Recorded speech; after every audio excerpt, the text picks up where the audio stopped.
So we all know about the First World War that started in 1914 and continued till 1918.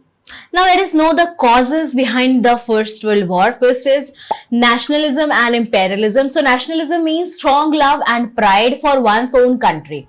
In Europe, this feeling became aggressive nationalism, and this created hatred, jealousy and rivalry among the nations.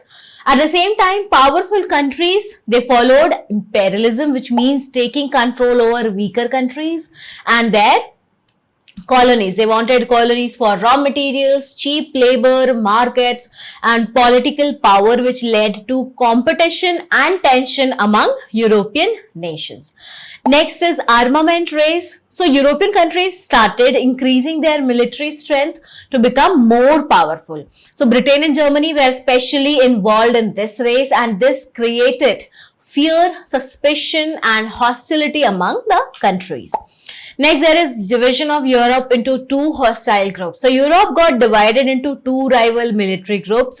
First one was Triple Alliance, which included Germany, Austria-Hungary and Italy. Then there was Triple Entente. Okay, remember it's not entity, it's Entente. It was Britain, and it included Britain, France and Russia. If one country was attacked, its allies were expected to help.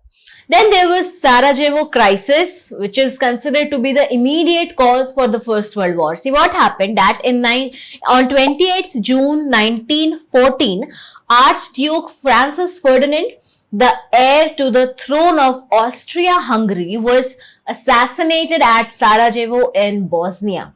So he was killed by a Serbian nationalist linked to the secret society called Black Hand.